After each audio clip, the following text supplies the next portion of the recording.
What if the person who acts the most unbothered by your absence is actually the one who cannot stop thinking about you when the night gets quiet?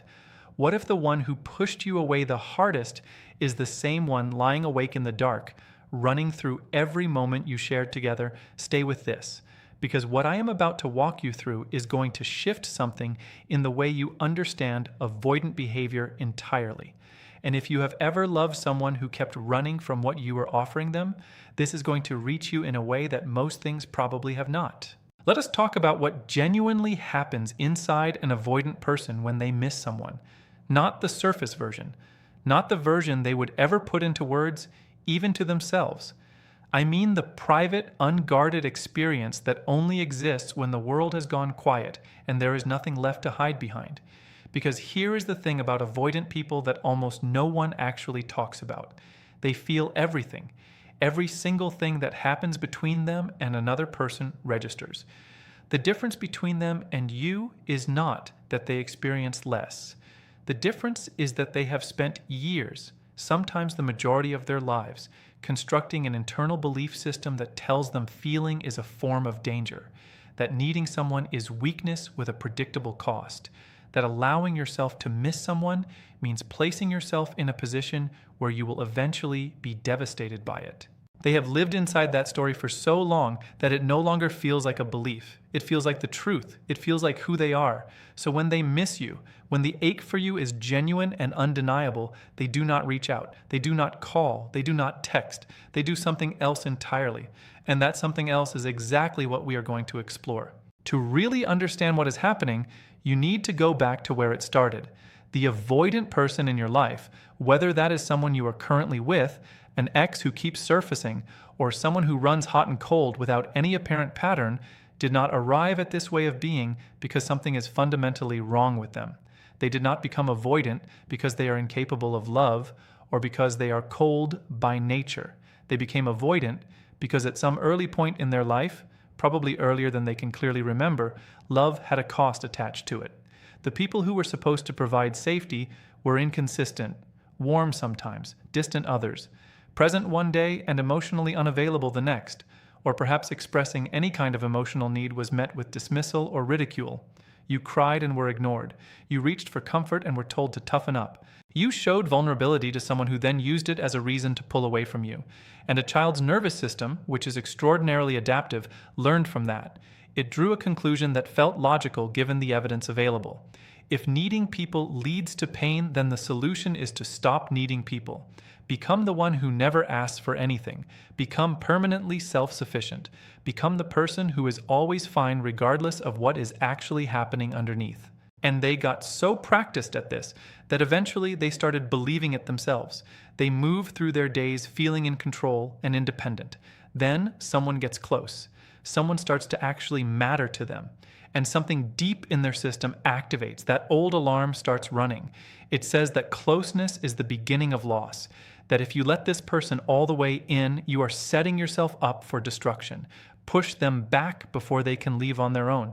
And they do. They become distant. They go cold. They manufacture reasons to need space or to feel overwhelmed or to find something wrong with how things are progressing.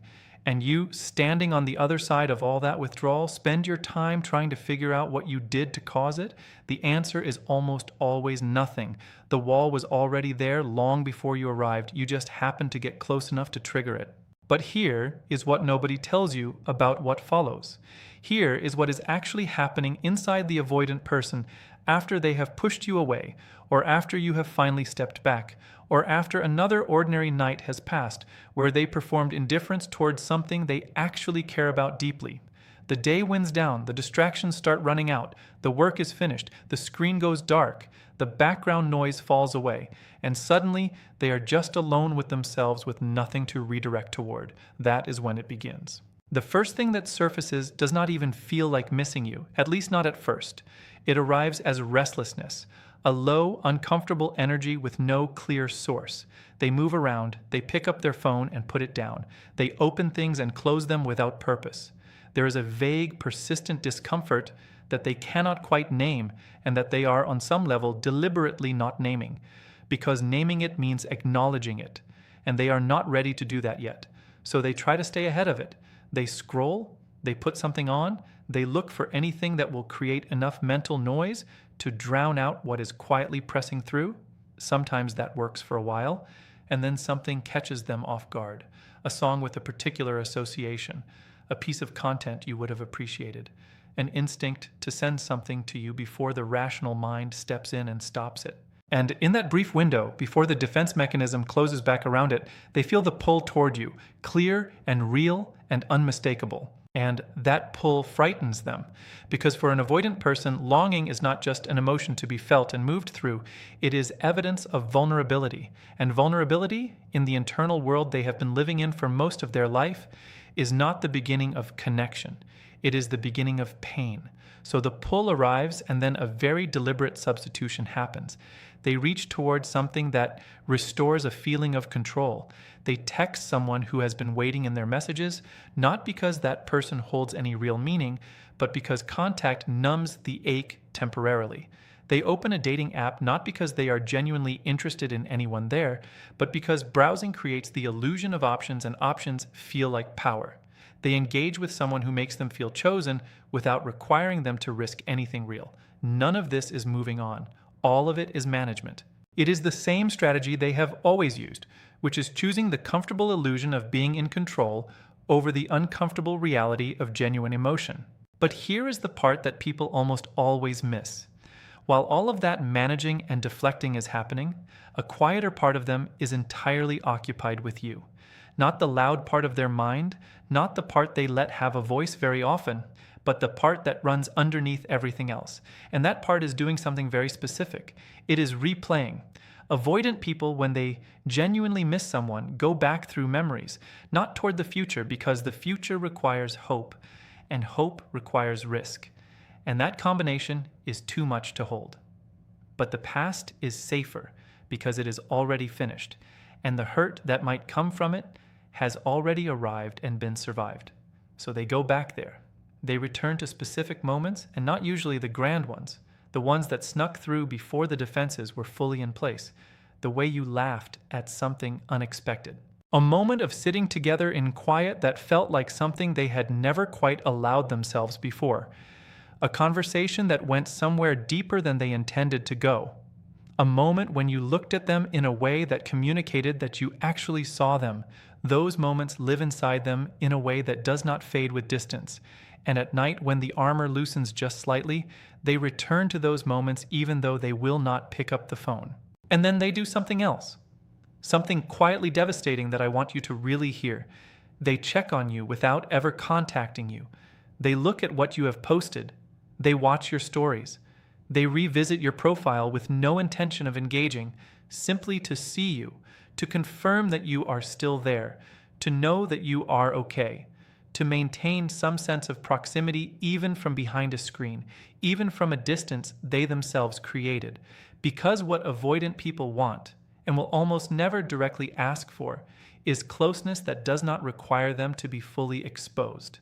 They want the warmth of your presence without the vulnerability that actually reaching for you would demand. So they hover. They watch from a safe enough distance to feel connected without feeling at risk. And they tell themselves it means nothing. They are just curious. They are just checking. They are fine. And then they put the phone down and lie in the dark, and the quiet becomes louder than anything they managed to fill the day with. This is the moment. The moment when everything that was pressed down throughout the day starts to come up. They lie there with this complicated mix of longing and fear, and something that often comes out as anger, directed not at you but at themselves, because some part of them knows. They know what they did. They know that the distance they created was protection wearing the costume of wisdom. They know they pulled away from something real, and there is a version of them in the dark that genuinely resents the part of themselves that cannot let people in. But that self-awareness does not translate into change overnight. It just adds another layer to the storm they are sitting inside alone. And they do not reach out. Reaching out feels like surrender. They do not know how to exist inside a relationship without keeping something held back.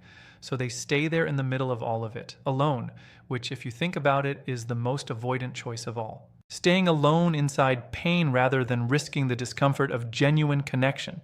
Choosing a familiar hurt over an unfamiliar risk. That is the loop, and it was running long before you entered the picture. Now, I want to speak to you directly for a moment because if you are here reading this, there is a real person in your life who operates this way, and you have likely spent enormous energy trying to find the right approach, the right words, the right way of creating safety for them so that they might finally let you pass the distance. That impulse makes complete sense. When we love someone, we want to be the one who finally gets through. We want to be the relationship that proves it can be different. We want to love them well enough to make it worth the risk to them. And I want to be honest with you in a way that actually serves you rather than simply making you feel better in this moment. You cannot love someone out of an avoidant attachment pattern. You cannot be consistent enough, patient enough, emotionally intelligent enough, or understanding enough to do the healing that lives inside another person's nervous system. That work belongs entirely to them. Their avoidance is not a puzzle you solve by becoming a better puzzle solver. It is a deep, old pattern woven into the way they relate to everyone and everything, and it shifts only when they choose to examine it and do the sustained internal work of changing it. What you can do is stop making it about your worth, because here's the most essential truth in all of this. Their avoidance does not say anything true about you. When they pull away, it is not because you are not enough. When they go cold, it does not mean what existed between you was not real. When they lie awake missing you but still cannot bring themselves to reach out, it does not mean they do not care. It means they are trapped inside a pattern that was originally designed to protect them and has ended up isolating them in one of the loneliest ways a person can be isolated. They are living inside a structure they built themselves, convinced that the structure is safety rather than confinement. And the devastating irony in all of this is that the people who carry the deepest need for real connection are so often the ones who have become least able to ask for it or receive it when it arrives. So they lie awake missing you, they look at your profile, they replay the moments that got through, they feel the pull and then suppress the pull and then feel some version of guilt or grief for suppressing it. And then morning comes and the armor goes back on and they move through the next day as though nothing happened underneath the surface of the night before. And the cycle repeats. Now, let us talk about something practical, because understanding the psychology is valuable, but it needs to lead somewhere useful.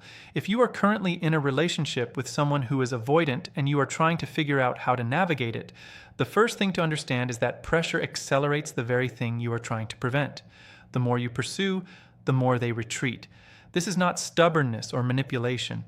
It is the automatic response of a nervous system that reads emotional approach as potential threat, even when you are being completely loving, completely measured, completely reasonable. The act of coming toward them can activate the withdrawal before anything else has a chance to land. This does not mean you play games with your emotional availability. It means you genuinely need to build a life that does not orbit entirely around whether they are warm or distant on any given day. You need real things outside of this connection. Relationships that nourish you.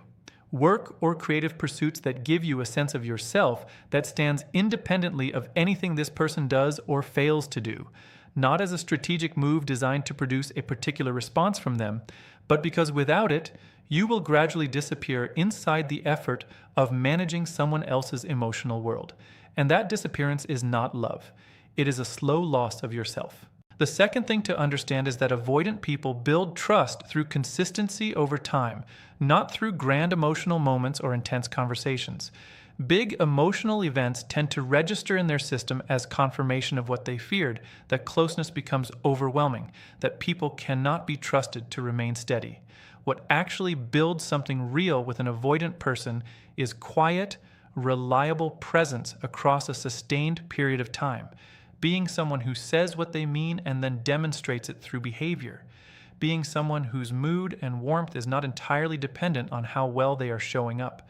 That kind of steadiness is genuinely attractive to an avoidant, even when they do not say so, even when it does not seem to be registering. It is registering, just in a place they have not opened to you yet. The third thing has to do with how you express yourself emotionally. Avoidants tend to close down when the emotional intensity of an exchange becomes too much for their nervous system to process, not because they do not care, but because they have no developed capacity to regulate that level of input. If conversations between you regularly escalate quickly, if there is a lot of intensity or urgency in the way you express what you need, it will more often produce retreat than openness. This does not mean you suppress your emotions or stop communicating truthfully. It means you look for ways to say true things in a register that does not overwhelm before it can be heard. You can say that you miss someone without it becoming a demand that they fix your emotional state immediately.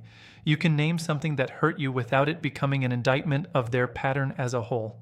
The content of what you are communicating stays the same. The temperature and delivery of it is what changes the outcome. Now, if you are on the other side of this, meaning you stepped back or walked away, and you are wondering what that person is actually experiencing in your absence, I want to speak to that directly as well.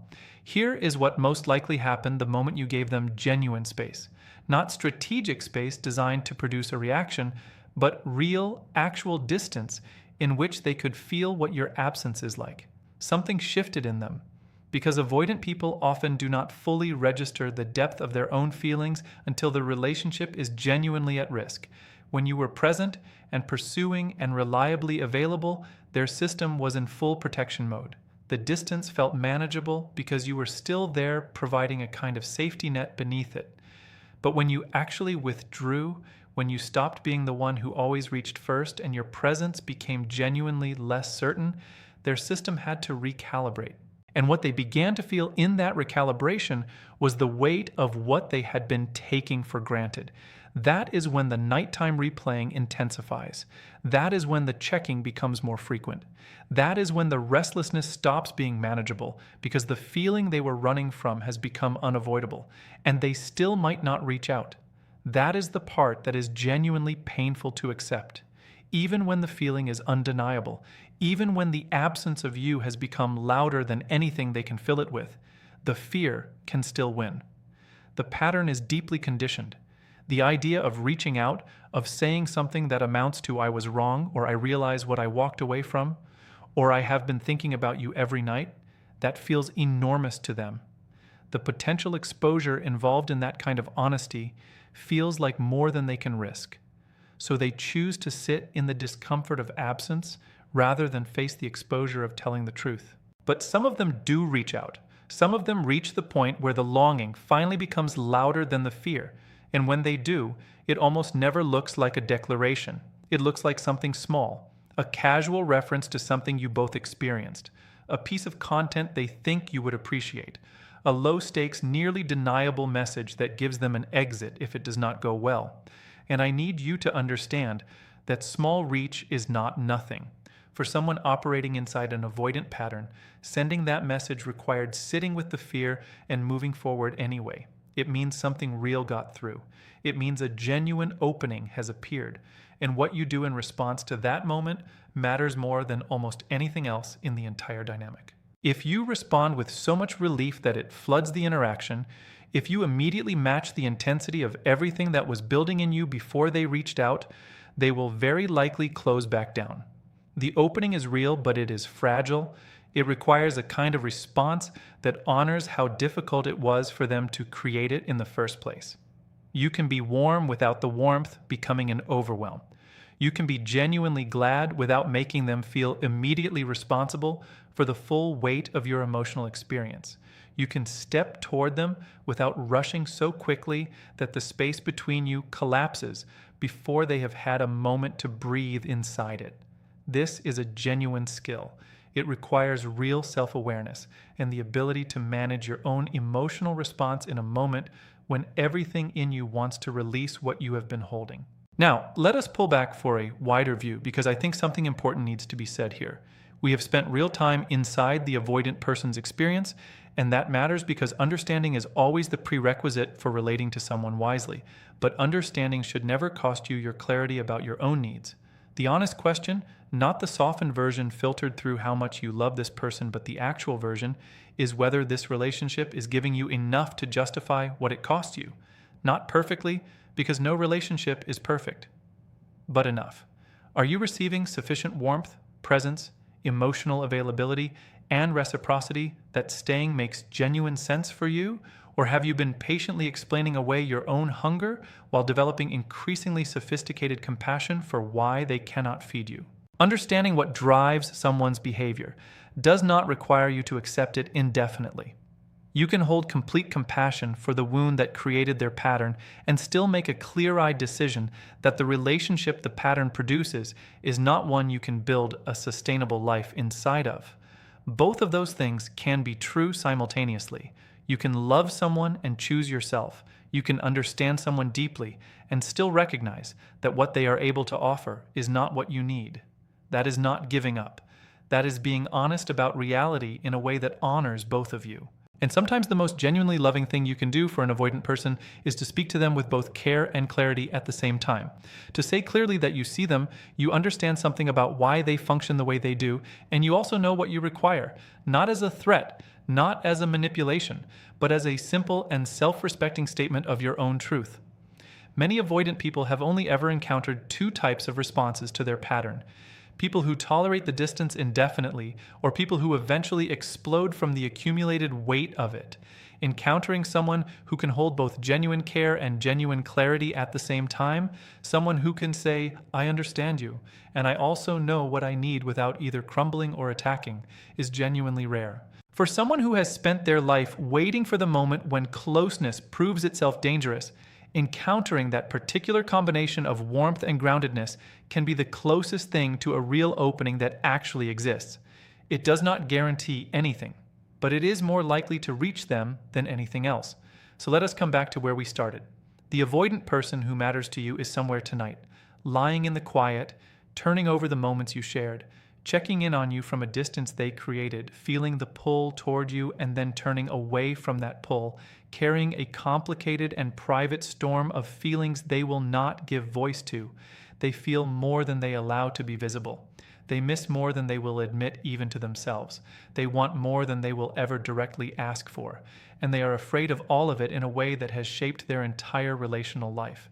That is the truth. It is heartbreaking and clarifying in equal measure, because knowing it means you can stop questioning whether you imagined what was between you. You did not imagine it. The connection was real. Their feelings are real. But real feelings and healthy patterns are two entirely different things. Only one of them is enough on its own to build something lasting.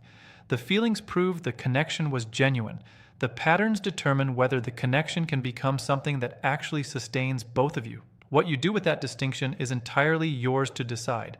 But now you have a clearer view of what you are actually working with, and that changes everything about how you navigate what comes next.